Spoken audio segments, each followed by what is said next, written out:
The cards hit the table with a sound that would haunt Catherine Zimmerman for the rest of her life. 3 queens glittering under the lamplight of the Silver Dollar Saloon like false promises in a world that had already taken everything from her mother and was now reaching for her too. Her father, Roland Zimmerman, sat frozen across from the stranger in the black hat, his weathered hands trembling as the reality of what he had just done settled over him like a shroud. The cowboy opposite him dragged the pot toward himself with steady fingers, his expression unreadable beneath the shadow of his hat brim. Catherine stood in the corner where her father had told her to wait, her cotton dress dusty from the long ride into Hays City, Kansas, her heart hammering against her ribs as she watched the color drain from her father's face. "I don't have the money," her father said, his voice cracking. "I thought I had it this time. I was so sure." The cowboy leaned back in his chair, his dark eyes finally lifting to meet Roland's gaze. "Then we have a problem, friend. That pot was worth $2,000. You put up your horse, your wagon, and when that was not enough, you put up something else." His gaze shifted to Catherine, and she felt her blood turn to ice. "You put up your daughter." The saloon had gone quiet. Even the piano player had stopped, his hands hovering over the keys. Catherine felt every eye in the room turn toward her, and she wanted to disappear into the floorboards, wanted to wake up from this nightmare and find herself back in St. Louis before her father's gambling had cost them their home, before her mother had died of fever, before everything had fallen apart. "Please," her father said, and Catherine had never heard him beg before. "Please, she is all I have left." The cowboy stood, his tall frame unfolding with a grace that spoke of years in the saddle. He gathered his winnings, tucking the bills and coins into his vest with methodical precision. Then he turned to face Catherine fully, and she saw him clearly for the first time. He could not have been much older than 25, with sharp features that might have been handsome if they were not so severe, dark hair that curled slightly at his collar, and eyes the color of whiskey in sunlight. There was something in those eyes that made her breath catch. Not fear exactly, but a recognition that her life was about to change in ways she could not begin to imagine.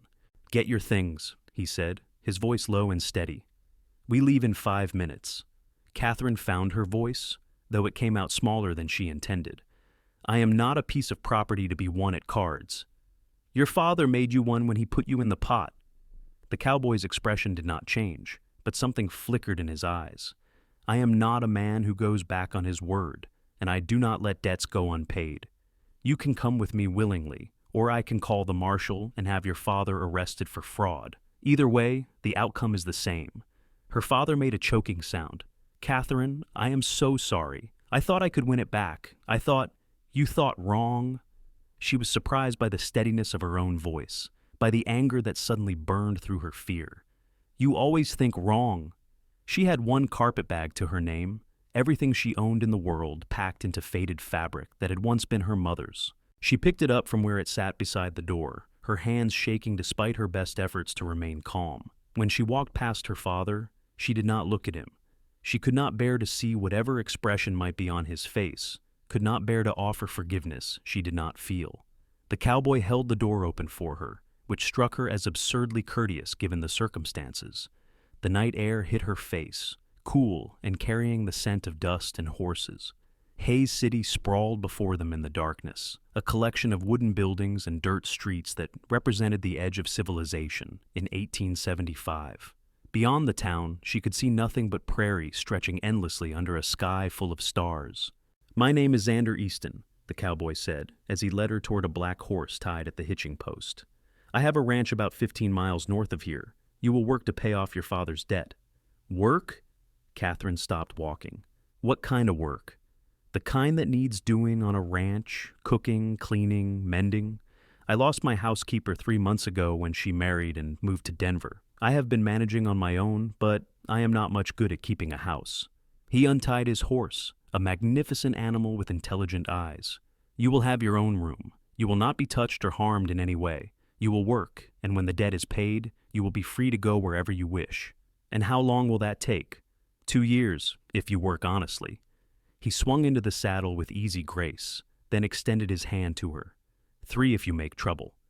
Catherine stared at his hand, at the calluses and scars that marked it, at the strength in those fingers. She thought about refusing, about running back into the saloon and begging her father to fix this somehow. But she knew it would do no good. Her father had nothing left to bargain with, and she had nowhere else to go. She had $3 to her name, and no family beyond a father who had just gambled her away like she meant nothing. She took Xander Easton's hand and let him pull her up behind him on the horse. She had to put her arms around his waist to keep from falling, and she felt the solid warmth of him through his shirt, the steady rise and fall of his breathing. He smelled like leather and sage and something else she could not name, something that made her feel strangely safe despite everything that had just happened. They rode out of Hayes City in silence, leaving behind the only world Catherine had known. The stars wheeled overhead, and the prairie stretched out in all directions, and she wondered if she would ever see her father again, wondered if she even wanted to. The ranch appeared out of the darkness like a promise, a low-slung house with light glowing in the windows and a barn that loomed against the stars. Xander brought the horse to a stop in front of the house and dismounted, then helped Catherine down with the same courtesy he had shown at the saloon. Her legs were unsteady from the ride, and she stumbled slightly. His hand steadied her at the elbow. "Careful," he said. "It has been a long night." That was such an understatement that Catherine almost laughed, but she was afraid if she started laughing, she might start crying instead, and she refused to show weakness in front of this stranger who now held her future in his hands. The inside of the house was neat, but clearly lacked a woman's touch. The furniture was functional rather than decorative, the floors swept but not scrubbed, the windows clean enough to see through but showing streaks in the lamplight. Xander lit more lamps as they entered, chasing away the shadows until Catherine could see the full extent of her new home. It was larger than she had expected, with a main room that served as kitchen and sitting area, and doors leading to what she assumed were bedrooms. "You will sleep there," Xander said, pointing to a door on the left. "That is my room." He pointed to a door on the right. "The necessary is out back, and there is a pump in the kitchen for water. Do you need anything tonight, or can it wait until morning?" Catherine shook her head. "I just want to sleep." "Then sleep. We will talk about expectations and duties tomorrow." He paused, his hand on his own door. "For what it is worth, I did not go to that saloon looking to win a woman. Your father put you up without my asking. I am not the villain here. You are the man who took me." Catherine met his eyes steadily. "That makes you villain enough." Something that might have been respect flickered across his face. "Fair enough. Good night, Miss Zimmerman." "Catherine," she said, "if I am to be your servant, you might as well use my Christian name. You are not my servant. You are a woman working off a debt. There is a difference." He opened his door, then looked back at her one last time. "Good night, Catherine." She watched him disappear into his room, then opened her own door to find a small space with a narrow bed, a dresser, and a window that looked out over the prairie. It was sparse but clean, and the bed had fresh linens that smelled of soap and sunshine. Catherine set down her carpet bag and sank onto the mattress, her body finally registering the exhaustion that had been building all day. She did not cry. She had learned long ago that tears solved nothing. Instead, she stared at the ceiling and tried to imagine what her life would look like for the next 2 years, tried to picture herself cooking and cleaning for a stranger, tried to understand how she had ended up here when just 6 months ago she had been living in a proper house in St. Louis with both her parents and a future that held at least the possibility of choice. Sleep came eventually, pulling her under like deep water, and she dreamed of cards falling like rain and her mother's voice calling her name from somewhere far away. Morning arrived with golden light streaming through her window and the sound of roosters crowing. Catherine woke disoriented, not recognizing her surroundings for a moment, before memory came flooding back. She sat up, running her hands through her tangled hair, and tried to gather her courage for whatever this new day might bring. She found Xander in the kitchen, attempting to fry eggs over a cast-iron stove. The eggs were burning, the smoke making the air hazy. He looked up when she entered, and she saw frustration in his expression. "I am better with cattle than cookware," he admitted, scraping the blackened eggs onto a plate. "Let me." Catherine crossed to the stove before she could think better of it. She moved the ruined pan aside and found a clean one, cracking fresh eggs with practiced efficiency. Within minutes she had produced a proper breakfast, complete with toast from bread she found wrapped in a cloth and coffee from the pot that sat warming on the stove's edge. They ate in silence at a rough wooden table. The food was simple but good, and Catherine realized she had not eaten since yesterday morning. She watched Xander from beneath her lashes, trying to understand this man, who had won her in a card game, but treated her with a strange, distant courtesy. "Tell me about the ranch," she said finally, breaking the silence. Xander looked up from his plate. "I have 200 head of cattle, mostly longhorns. I have 3 hired hands who come during roundup and branding season, but otherwise I manage alone. The work is hard but honest. I built this place from nothing 5 years ago when I was 20. Why did you come to Kansas?" "Same reason most men come west. I wanted to start over, to make something of my own." He took a sip of his coffee. "I came from Texas originally, but there were too many memories there, too many ghosts." Catherine heard the weight in those words and knew better than to press. Everyone had ghosts, especially out here where the past seemed to follow people like a shadow. "What happened to your housekeeper, the one who got married?" "She fell in love with a supply merchant from Denver. He came through 3 times before he worked up the courage to court her, and by the 4th time, he brought a ring." A small smile touched Xander's lips. "Martha was a good woman. She deserved happiness." "And you have been managing alone since then?" "I have been managing badly since then." He gestured at the kitchen around them. "As you can see." Catherine stood and began clearing the dishes, falling into patterns her mother had taught her long ago. "What do you need me to do today?" "Whatever you think needs doing." Xander stood as well, settling his hat on his head. "I need to check on the cattle, repair some fence line. I will be back around sundown. Do not wander too far from the house. The prairie can be dangerous if you do not know it. I will not run away. If that is what worries you, that is not what worries me." He paused at the door, his hand on the frame. "Snakes mostly, and sometimes outlaws pass through looking for easy targets. I want to know you are safe." Then he was gone, leaving Catherine alone in the house that was now her prison and her home. She stood at the window and watched him ride toward the horizon, his silhouette dark against the morning sun, and felt something strange twist in her chest. It was not quite loneliness and not quite fear, but something in between. She spent the day cleaning, finding a kind of meditation in the simple, repetitive tasks. She scrubbed the floors until they gleamed, washed the windows until she could see clear to the horizon, organized the kitchen so that everything had its place. She found linens that needed mending, and sat in a chair by the window with needle and thread, her hands moving with the skill her mother had drilled into her. By the time Xander returned, the house had been transformed. He stopped in the doorway, his eyes widening slightly as he took in the changes. "You did all this in one day?" "I had nothing else to do." Catherine set aside her sewing. "Dinner will be ready in 20 minutes. I found vegetables in the root cellar and salt pork in the larder." "You did not have to." He stopped himself. "Thank you." They fell into a pattern over the following days. Xander worked the ranch while Catherine worked the house, and they came together for meals that grew less awkward as they learned to navigate each other's silences. Catherine discovered that Xander was a man of few words but many thoughts, that he read books in the evenings by lamplight, that he was kind to the animals and careful with his resources. He was not cruel or harsh, but there was a distance to him, a wall that he kept firmly in place. 2 weeks passed, then 3.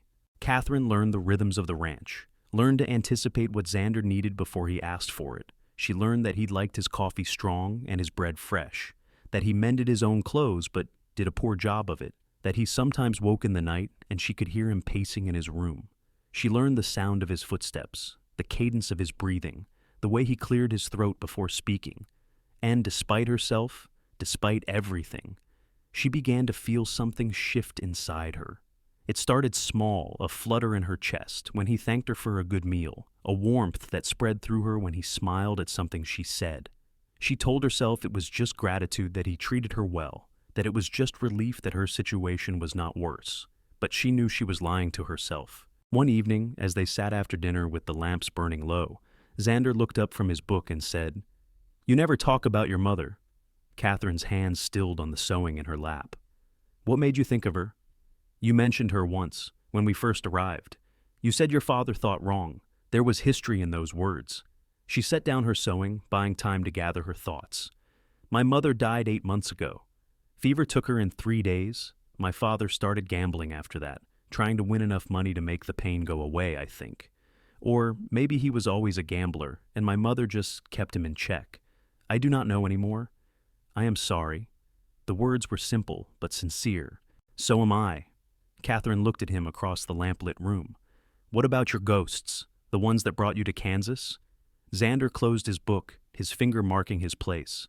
"I had a younger brother, Samuel. He was 16 when he decided he wanted to be a gunfighter, wanted to make a name for himself.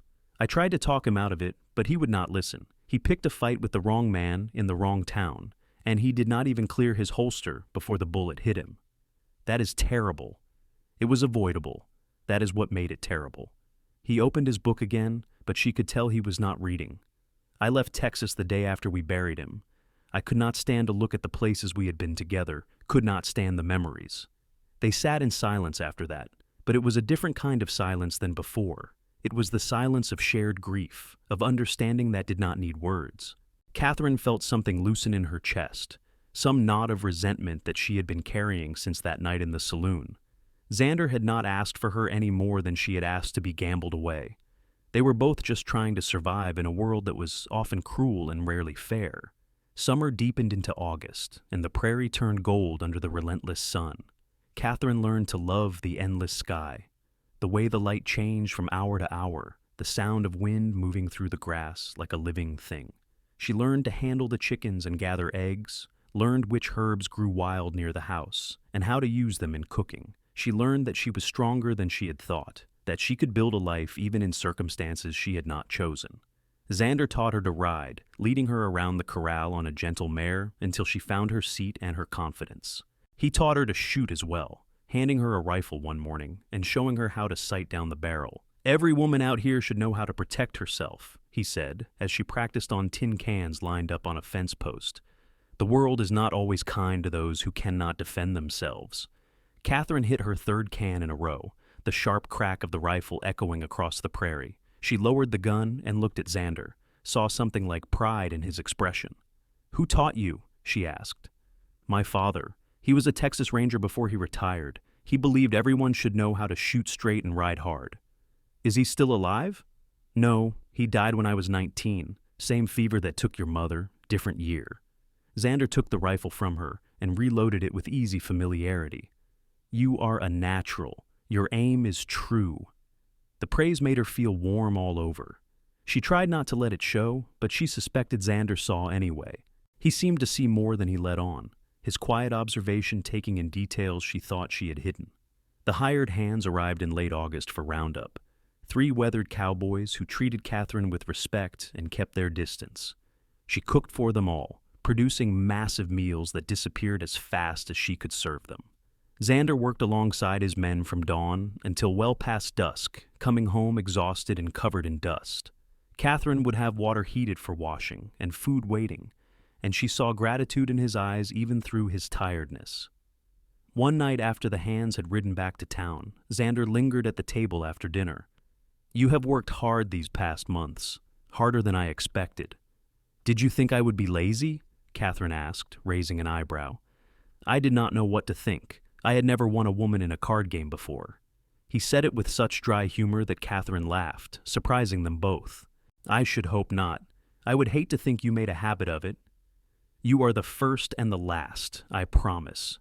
He smiled at her, a real smile that changed his whole face, and Catherine felt her heart skip in a way that had nothing to do with fear. The moment stretched between them, charged with something Catherine could not name. Then Xander stood, breaking the spell. "Good night, Catherine." "Good night, Xander." She watched him go, her hand pressed to her chest, where her heart was beating too fast. She was in trouble, she realized. She was falling for the man who had won her in a card game, the man who held her debt and her future. It was foolish and dangerous and utterly beyond her control. September brought cooler nights and the smell of autumn in the air. Catherine found herself watching for Xander's return each evening, found excuses to walk past him in the house, found her thoughts returning to him constantly. She tried to tell herself it was just proximity, just the natural result of living in close quarters with another person. But she knew it was more than that. One evening, she was hanging laundry in the yard when she heard hoofbeats approaching fast. She looked up to see 3 rough-looking men riding toward the house, and her instinct told her immediately that they were trouble. She dropped the shirt she was holding and ran for the house, remembering Xander's warning about outlaws. She had just reached the door when they called out to her. "Hold on there, sweetheart. No need to run." Catherine kept moving, slamming the door behind her and throwing the bolt. Her hands shook as she reached for the rifle Xander kept by the door. She had never pointed a gun at a person before, but she remembered his words about women needing to protect themselves. The men pounded on the door. "Come on out. We just want some food and maybe some company. No need to be unfriendly." "Go away," Catherine shouted through the door. "My husband will be home any minute, and he does not take kindly to trespassers." The lie came easily, born of desperation. She heard the men laugh, heard them discussing whether she was telling the truth. Then she heard the sound of breaking glass from the back of the house. Her heart hammered against her ribs as she moved toward the sound, the rifle heavy in her hands. One of the men was climbing through the window, his scarred face splitting in a grin when he saw her. "There you are. Put down that gun before someone gets hurt." Catherine raised the rifle, sighting down the barrel the way Xander had taught her. "Get out of this house." "Or what? You will shoot me?" The man kept climbing through the window. "I do not think you have it in you, sweetheart." She pulled the trigger. The bullet hit the window frame inches from his head, spraying splinters across his face. The man yelped and fell backward out the window. Catherine worked the bolt action, chambering another round with shaking hands. "The next one hits flesh," she shouted. "I suggest you leave while you still can." There was a moment of shocked silence. Then she heard hoofbeats pounding away from the house. She ran to the window and saw Xander riding hell for leather toward the house, his rifle in his hand. The three outlaws were racing away across the prairie, not looking back. Xander burst through the front door moments later, his face pale beneath his tan. "Catherine, are you hurt?" "I am fine." She was surprised to find it was true, though she was shaking so hard she could barely stand. "They tried to break in. I fired a warning shot." Xander took the rifle from her trembling hands and set it aside. Then, without warning, he pulled her into his arms. She could feel his heart pounding, could feel the tension in his body. "When I heard that shot," he said into her hair, "I thought, 'I am fine,'" she repeated. "You taught me well." He pulled back to look at her, his hands on her shoulders. "You are the bravest woman I have ever met." "I was terrified." Bravery is not the absence of fear. It is acting despite it. His hands moved from her shoulders to cup her face, and Catherine felt her breath catch. "Catherine?" Whatever he was about to say was lost as he kissed her. It was not gentle or tentative, but fierce and desperate, as if the fear of almost losing her had broken through whatever walls he had built around himself. Catherine kissed him back with equal desperation, her hands fisting in his shirt, all her careful denials crumbling in the face of this moment. When they finally broke apart, they were both breathing hard. Xander rested his forehead against hers. "I am sorry. I should not have. Do not apologize." Catherine's voice was steady despite the chaos of her emotions. "Do not you dare apologize. I care for you." The words sounded like a confession. "I have been trying not to, trying to keep my distance, but I care for you, Catherine. More than I should, more than is wise. Why is it not wise? Because you are here because of a debt. Because you did not choose this, did not choose me. I do not want you to feel obligated." Catherine kissed him again, cutting off his words. When she pulled back, she said, "I am here because of a debt my father made. But what I feel for you, that is my choice. Do you understand? My choice." She saw hope kindle in his eyes, saw the walls finally come down. "Catherine, I love you, Xander Easton. God help me, I love you. God help us both." He smiled, that rare, real smile that transformed his face. "Because I love you too." They stood in the middle of the kitchen, holding each other as the lamplight flickered and the prairie night deepened around them. Catherine felt as if she had been holding her breath for months and could finally breathe again. She had not chosen this life, had not wanted to be gambled away and won by a stranger. But she had found something here she had never expected, something worth more than all the futures she had lost. The next morning, Xander rode into town and did not return until evening. When he came back, he had a small box in his pocket. He found Catherine in the garden where she had planted herbs and vegetables, coaxing life from the prairie soil. "Catherine," he said, and she turned to find him on one knee in the dirt, a simple gold ring in his hand. "I know the circumstances that brought you here were not romantic. I know you did not choose this life, but I am choosing you now, and I am asking you to choose me. Not because of a debt, not because you feel obligated, but because you want to. Will you marry me?" Catherine looked at this man who had started as a stranger, who had won her in a card game and treated her with respect, who had taught her to shoot and to ride and to see the beauty in the prairie. She thought about the woman she had been 6 months ago, thought about the life she had lost and the life she had found. "Yes," she said, and felt joy bloom in her chest like sunrise. "Yes, I will marry you." He slipped the ring on her finger and stood, pulling her into his arms. "The debt is forgiven," he said. "As of this moment, you owe me nothing. You are free to leave if you wish." "I wish to stay." Catherine looked up at him, at the face she had come to love. "I wish to stay with you." They were married a week later in Hayes City, with the minister's wife and the shopkeeper as witnesses. Catherine wore a simple dress of blue calico that Xander had bought for her, and she carried wildflowers from the prairie. It was not the wedding she had dreamed of as a girl, but it was real, and it was theirs, and that made it perfect. Her father was not there. She had written him a letter, telling him what had happened, telling him she forgave him, but could not forget. She did not know if he ever received it. Part of her hoped he had found peace, but a larger part of her did not care anymore. She was building a new life, a new family, and the past had no place in it. The winter of 1875 was harsh, with storms that howled across the prairie and buried the world in white. But the little ranch house was warm, and Catherine learned that there was a particular kind of happiness in being snowed in with the person you loved. They read books by lamplight and talked for hours, learning all the details of each other's lives.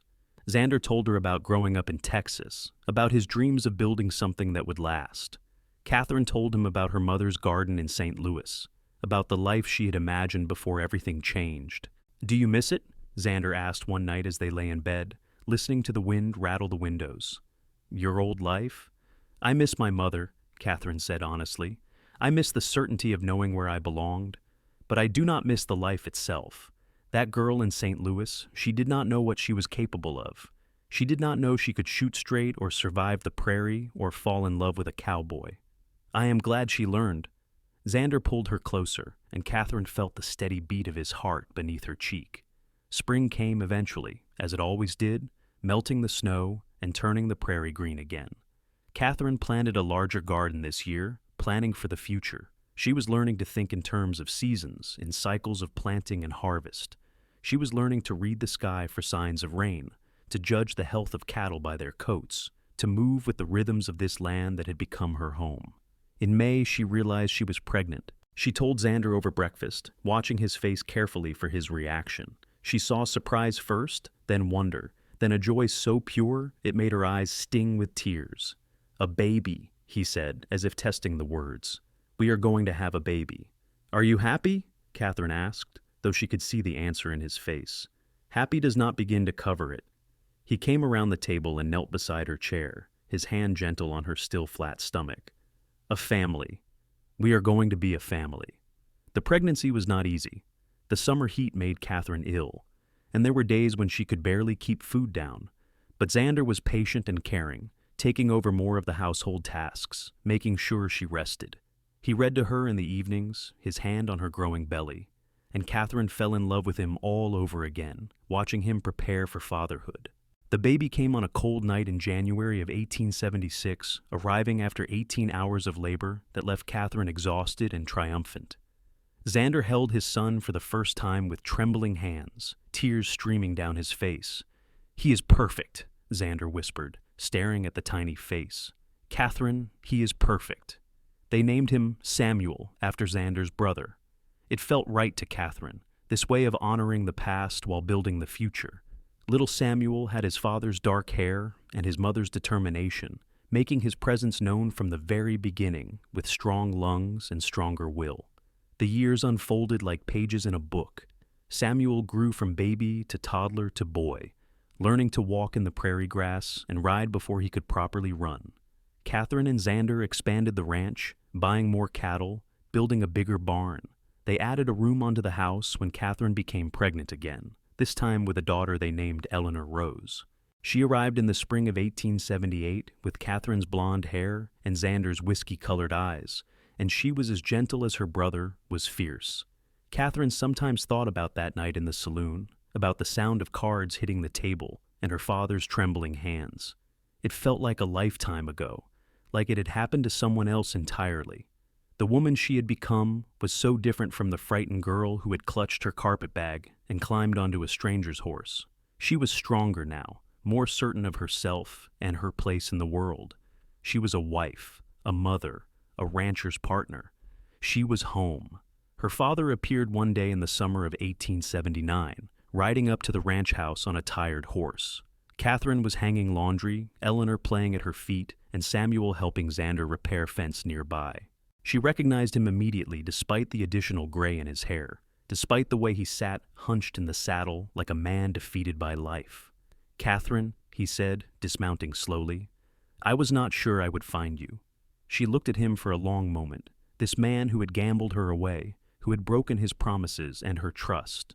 She waited to feel anger, but all she felt was a distant sadness for the person he might have been. "Why are you here?" she asked. "I wanted to see you, to tell you I am sorry." His voice cracked. "I have been sober for 6 months. I got work on a freight line, saved my money. I know I cannot fix what I did, but I wanted you to know I tried to become better." Xander appeared at Catherine's side, his hand finding hers. Samuel peeked from behind his father's legs, curious about the stranger. Eleanor reached up, and Catherine picked her up, settling the toddler on her hip. "This is my family," Catherine said to her father. "This is the life I built after you gambled me away." "I know I have no right to ask," her father said, and tears were running down his weathered face now. "But can you forgive me? Can you give me a chance to know my grandchildren?" Catherine looked at Xander. He squeezed her hand but said nothing, leaving the decision to her. She looked at her children, at the life she had built, at the woman she had become, and she realized that holding on to anger would hurt her more than it would hurt her father. She had moved beyond that night in the saloon, had found happiness and love and purpose. She could afford to be generous. "You can stay for dinner," she said finally. "You can meet your grandchildren, but you hurt me, and that does not just disappear because you are sorry." "I understand." Her father's shoulders sagged with relief.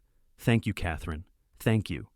They ate together that evening, an awkward gathering that slowly warmed as Samuel charmed his grandfather with stories, and Eleanor climbed into the old man's lap with the fearless trust of small children.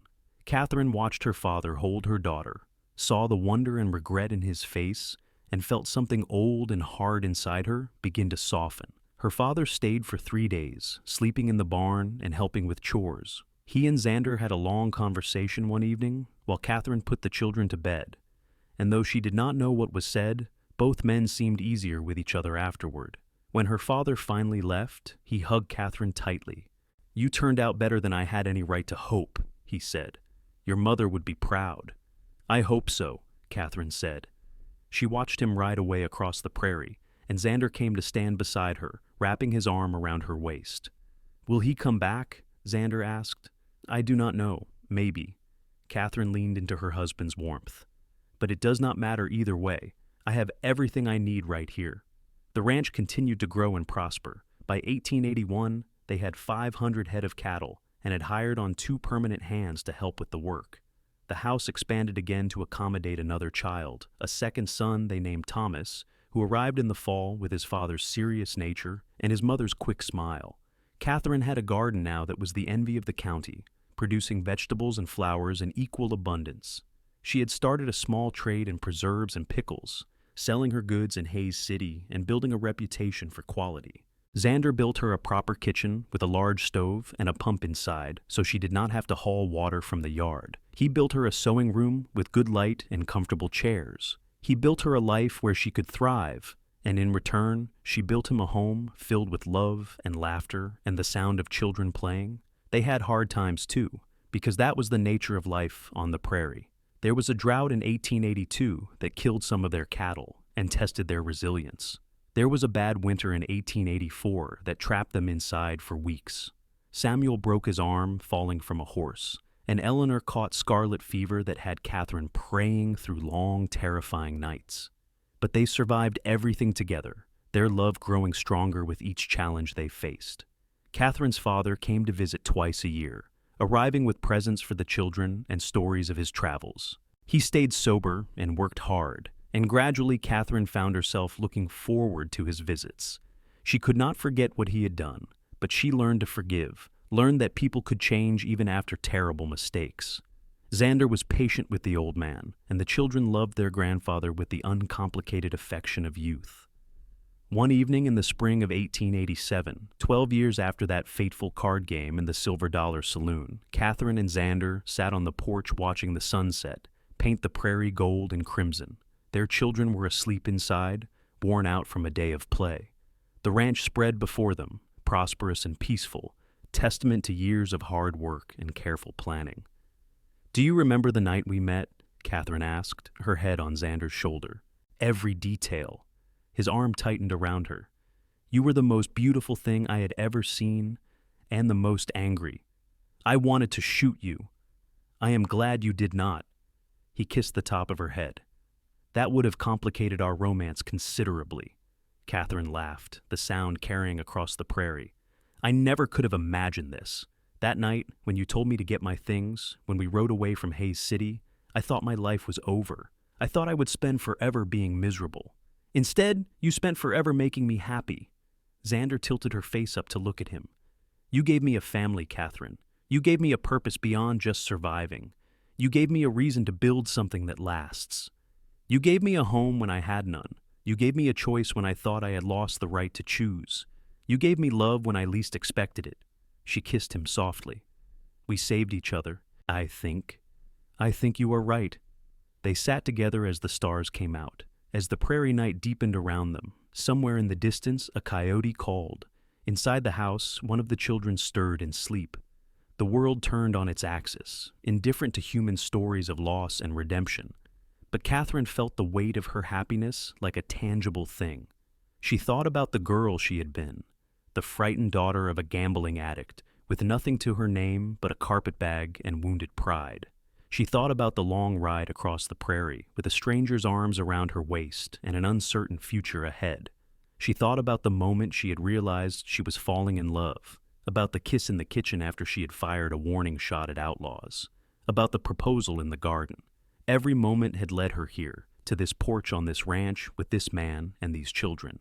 It had not been the life she planned, but it was the life she had built, and it was good. It was more than good. It was everything. The years continued to pass with the steady rhythm of seasons. Samuel grew tall and strong, learning the ranch work from his father, and developing a gift for reading cattle and land.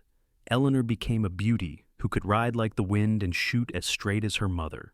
Thomas showed an unexpected talent for books and numbers, keeping the ranch accounts with meticulous care. More children came, because Catherine and Xander found it difficult to keep their hands off each other even after years of marriage. A daughter named Grace arrived in 1888, and twin boys named Daniel and David came in 1890, completing their family with chaos and joy in equal measure. The house expanded again to hold them all, sprawling across the prairie like a promise of permanence. Catherine planted trees around it, cottonwoods and oaks, that would take decades to mature but would provide shade and beauty for generations to come. She was thinking in terms of legacy now, of the life her children and grandchildren would inherit.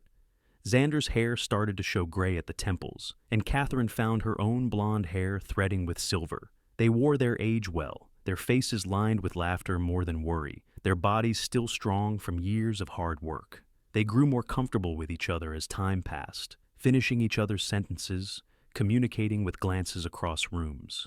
The ranch became known throughout Kansas as one of the most successful in the region. Xander's reputation for fair dealing and quality cattle spread, and buyers came from as far as Chicago to purchase his stock. Catherine's preserves won ribbons at county fairs, and her garden was featured in the local newspaper. They were respected members of the community, their opinions sought on matters ranging from town development to political issues. Catherine's father died peacefully in his sleep in 1892 while visiting the ranch. They buried him on a hillside overlooking the prairie, and Catherine stood at the grave with her hand in Xander's and her children gathered around her. She had made her peace with her father years ago, and she was glad he had died knowing he was forgiven, surrounded by family who loved him despite his flaws. "He found his way back in the end," Xander said as they walked back to the house after the service. "He did." Catherine looked at her husband, at the man who had been the unexpected gift in her darkest moment. "We all did, I suppose. We all found our way. Samuel married in 1895, bringing home a spirited redhead named Margaret who fit into the family like she had always been there. They built a house on the edge of the ranch property, close enough to help with the work, but far enough for their own privacy. Their first child, a daughter named Catherine after her grandmother, arrived the following year, and Catherine held her namesake and felt the circle of life complete itself. Eleanor surprised everyone by becoming a teacher, riding into Hays City 3 days a week to educate the children of farmers and ranchers. She had inherited her mother's determination and her father's patience, and she was good at her work. She married a veterinarian in 1898, a kind man who loved both Eleanor and the animals he treated. Thomas went east to college, the first in their family to do so, but he came back with a degree in agricultural science and new ideas about ranching that helped the family business grow even more. He married a banker's daughter and settled into the role of ranch manager, freeing Xander to slow down as age began to claim its due. The younger children grew and flourished, each finding their own path while staying connected to the ranch and the family. The house that had once seemed too big for just Catherine and Xander now rang with the voices of children and grandchildren, with the life they had built together, spreading like roots through generations. On their 20th anniversary in 1895, Xander took Catherine back to Hays City. They stood outside the Silver Dollar Saloon, which was still there, though, under new management. "Should we go in?" Xander asked, his arm around Catherine's waist. "No," Catherine said, leaning into his warmth. "I do not need to revisit that night. I know how the story ends, and it is better than any hand of cards could have promised." "I won big that night," Xander said, turning her to face him. "The biggest pot of my life." "You did not know what you were getting into," Catherine teased. 5 children, a house full of noise, a wife who argues with you about everything." "A wife who loves me," Xander corrected. "A wife who built a life with me, who made me better than I was. A wife who took the worst moment of her life and turned it into the foundation of something beautiful." Catherine kissed him there on the street in Hays City, not caring who saw. She was 40 years old and had been married for 20 years, and she was still as in love with this man as she had been the first time he kissed her in a lamplit kitchen after she had fired a warning shot at outlaws. They walked through the town together, noticing how much it had changed. The railroad had come through, bringing more people and more business. The streets were wider now, the buildings more permanent. Hays City was growing up, just like their children, just like the country itself. "Do you ever wonder what would have happened if I had refused to come with you that night?" Catherine asked as they browsed in a dry goods store. "Every day for the first year," Xander admitted. "I would watch you working and wonder if you hated me, if you were just biding your time until you could leave." "I did hate you," Catherine said honestly, "for about a month. But then I started to see who you really were, and hate turned to respect, and respect turned to friendship, and friendship turned to love." "When did you know?" Xander asked. "When did you know you loved me?" Catherine thought back across the years, sorting through memories like precious gems. "The night with the outlaws, when you came home and I saw the fear in your eyes, when you pulled me into your arms like you could not bear to let go. That was when I knew. What about you?" "The first breakfast you made me." Xander's smile was soft with memory.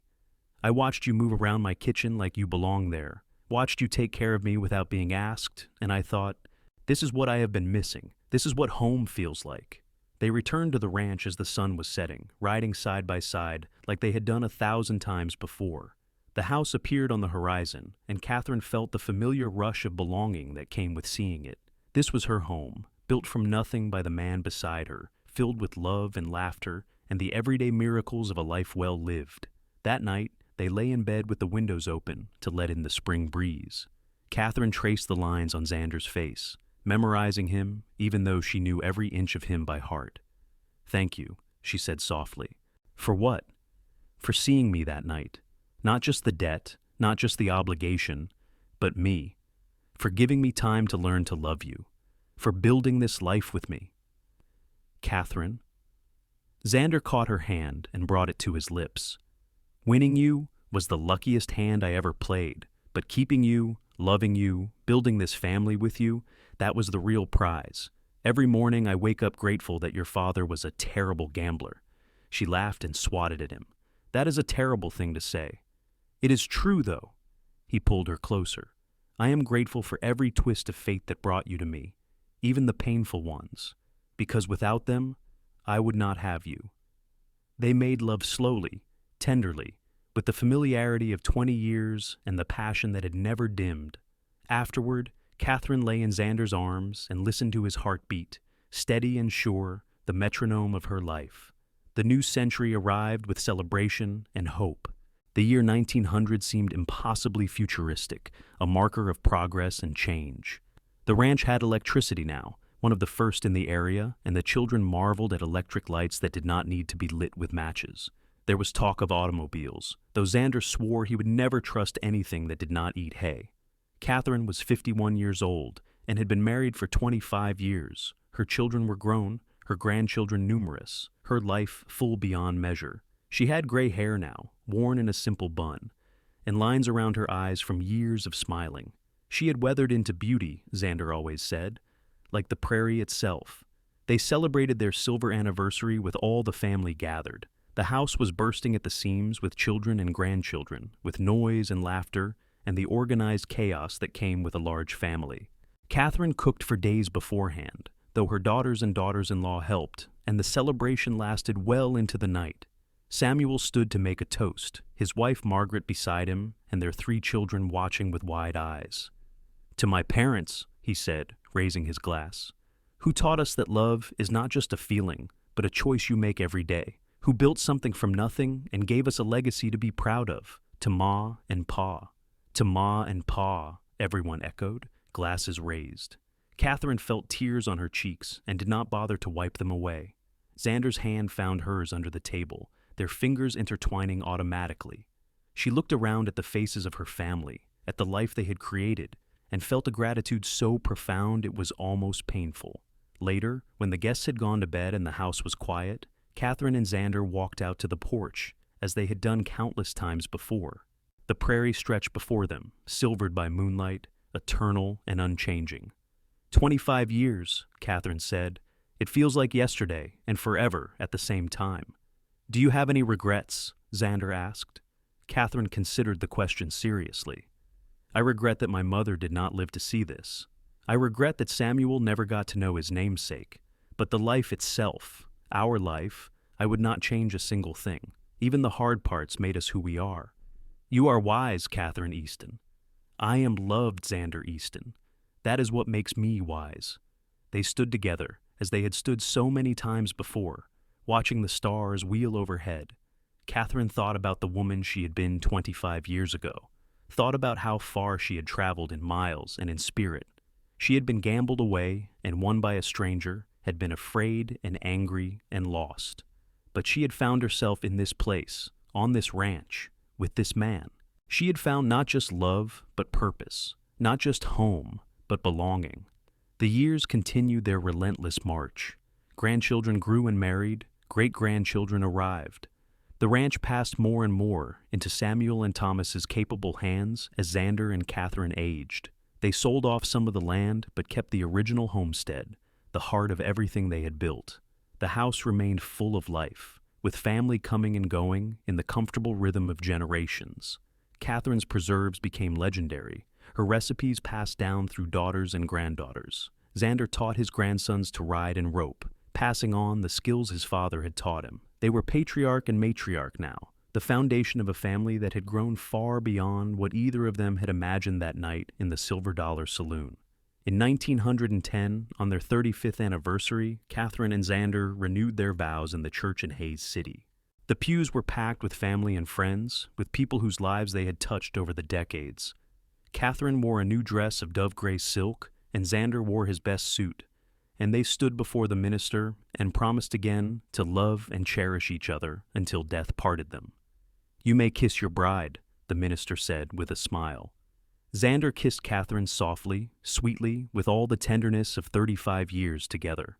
The congregation erupted in applause, and Catherine laughed against her husband's lips. "I love you," she whispered. "I love you," he whispered back. "Always." They danced at the reception, Xander's arms around Catherine as they swayed to music played by their grandson on fiddle. Catherine rested her head on Xander's shoulder and felt the deep contentment that came from a life well lived. She was 61 years old and had been married more than half her life, and she could not imagine a better way to have spent her years. "What are you thinking?" Xander asked, his breath warm against her hair.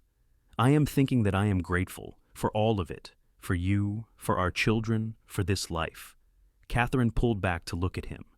"I am thinking that I am the luckiest woman alive." "The feeling is mutual." Xander smiled down at her, his eyes still bright despite his age. "Though I would argue that I am the lucky one. We can both be lucky." Catherine laid her head back on his shoulder.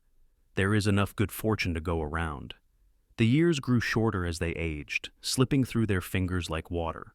They were grandparents now, then great-grandparents, watching generations unfold before them. The ranch continued to prosper under Samuel and Thomas's management, adapting to new methods while keeping the foundation that Xander had built. The house remained the center of family life, with Sunday dinners that required multiple tables and celebrations that spilled from house to barn. Catherine's hands grew stiff with arthritis, making the fine sewing she loved difficult. Xander's knees complained about stairs, and his hearing was not what it once was.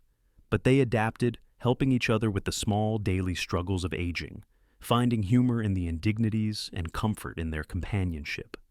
One morning in the spring of 1915, Catherine woke to find Xander watching her with an expression she could not quite read. "What is it?" she asked, reaching to touch his face. "I was just thinking how beautiful you are." He caught her hand and kissed her palm. "You get more beautiful every year." "You need spectacles," Catherine teased, but she was touched by the compliment. She was 66 years old, her body marked by time and childbearing, her hair completely white. But when Xander looked at her like that, she felt beautiful. "I see you perfectly." Xander pulled her close. "I see 40 years of love. I see the woman who built this life with me, who gave me everything I never knew I needed. That is the most beautiful thing in the world." They had been married 40 years that summer, and the family planned an enormous celebration. Catherine protested that it was too much fuss, but secretly she was delighted. She wanted her children and grandchildren and great-grandchildren to see what love looked like, wanted them to understand that marriage was not just a moment, but a lifetime of choices. The celebration was held at the ranch, with tents set up in the yard and tables groaning under the weight of food.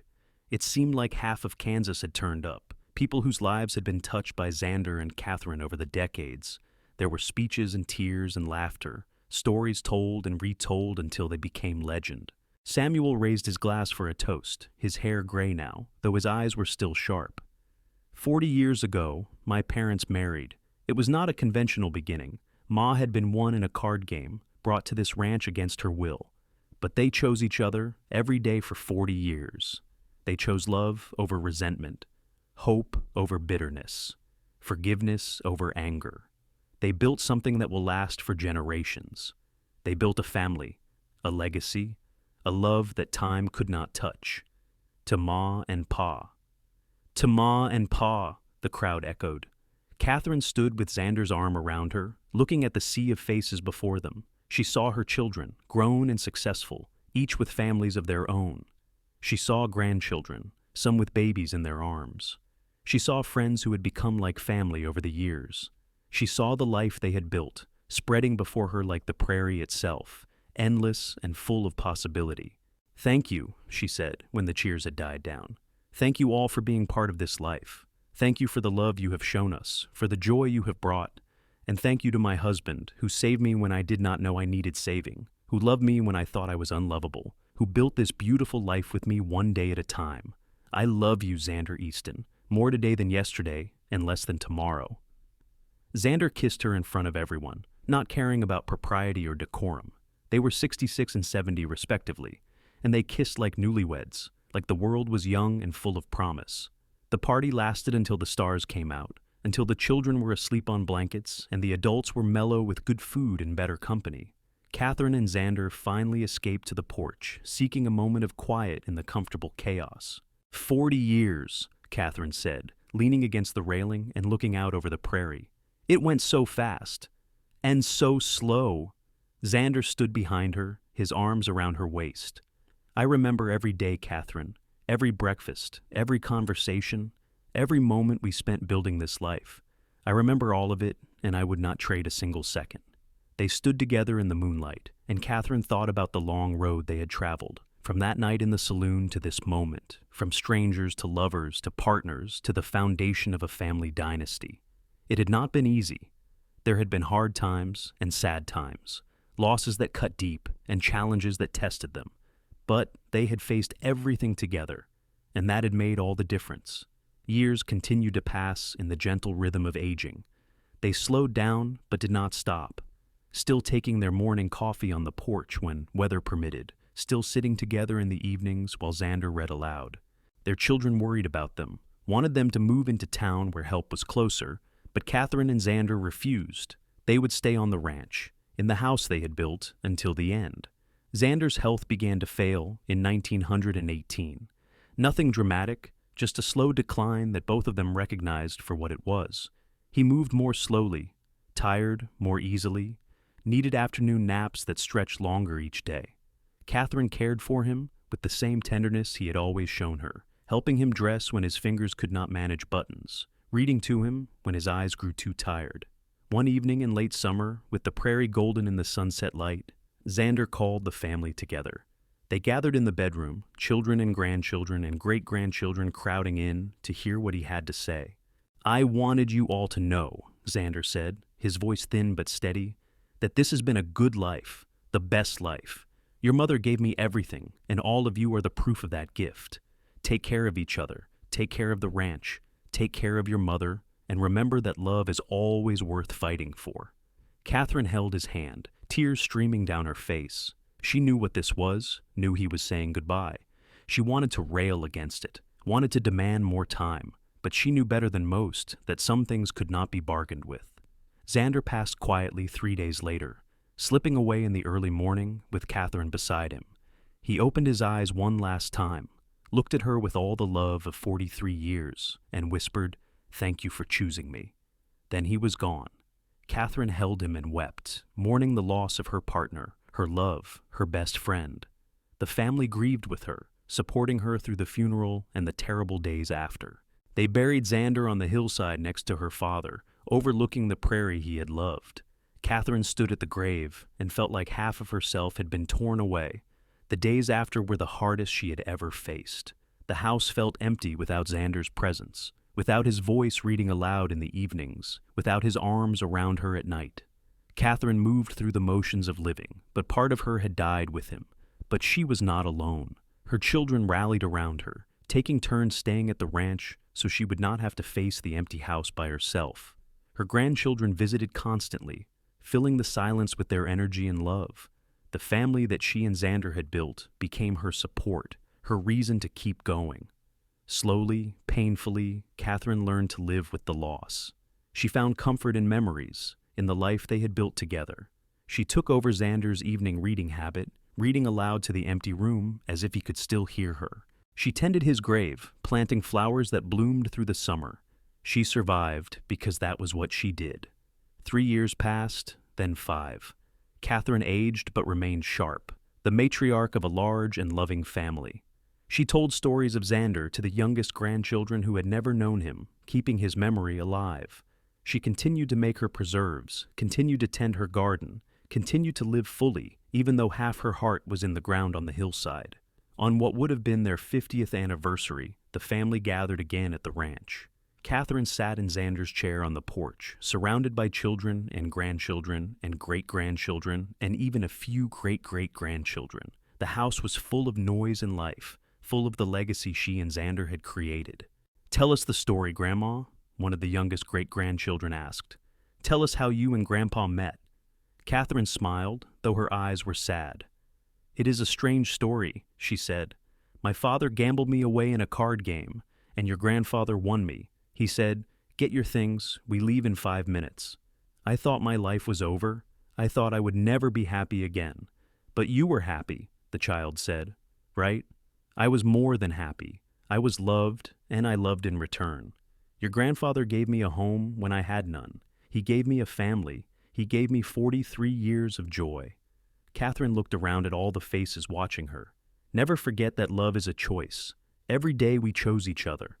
And that choice, made over and over again for 43 years, that is what built all of this. She gestured at the house, at the family, at the ranch stretching to the horizon. This is what love looks like. Not the first moment, not the romance, but the daily choice to be partners, to be friends, to build something that lasts. Your grandfather taught me that. He saved me, and I saved him. And together, we created something beautiful. The sun set over the prairie, painting the sky in shades of gold and crimson. Catherine sat surrounded by her family, by the living proof of the love she and Xander had shared, and felt a peace settle over her. She missed him every day, would miss him until she joined him. But she was not bitter. How could she be, when she had been given so much? That night, she lay in bed alone as she had for the past 5 years. But she did not feel alone. She felt Xander's presence, felt the weight of all those years together, all those moments of love and laughter and partnership. She closed her eyes and whispered into the darkness, "Thank you for winning me, my love. Thank you for 43 years of choosing me. I will see you soon." Catherine passed peacefully in her sleep 6 months later, at the age of 74. The family laid her to rest beside Xander on the hillside, their headstones side by side overlooking the prairie they had loved. The ranch continued to prosper under the care of their descendants, the house still standing as testament to what two people could build when they chose to love each other. And sometimes, on summer evenings when the light turned golden and the wind whispered through the grass, people swore they could see two figures on the porch of the old house. A man and a woman sitting side by side, their heads bent close together, their hands intertwined, watching over the family they had created, the legacy they had built, the love that had transformed a moment of desperation into a lifetime of joy. The story of Catherine and Xander became legend in the family, passed down through generations. Children were told how their great-great-grandmother had been won in a card game by their great-great-grandfather, how she had been angry and afraid, but had found the courage to love anyway, how they had built something from nothing, turning pain into beauty and fear into hope. The ranch still stands today, over a century later, still owned by descendants of Catherine and Xander Easton. The house has been expanded and modernized, but the original structure remains at its heart.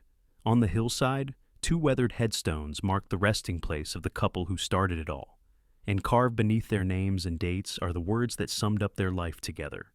They chose each other and built a legacy of love. It was not the beginning Catherine would have chosen for herself, but it was the beginning she was given, and she made of it something extraordinary.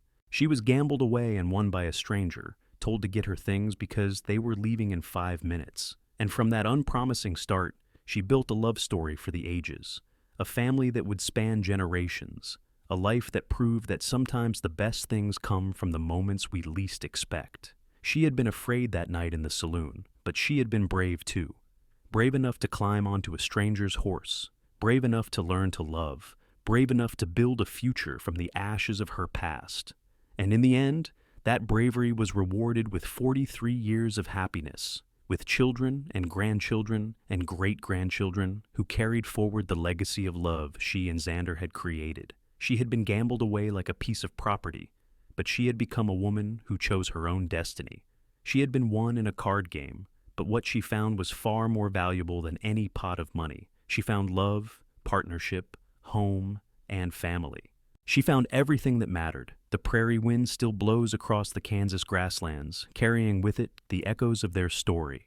A story of unlikely beginnings and beautiful endings, of love found in the most unexpected places, of 2 people who chose each other every single day and built something that would last forever.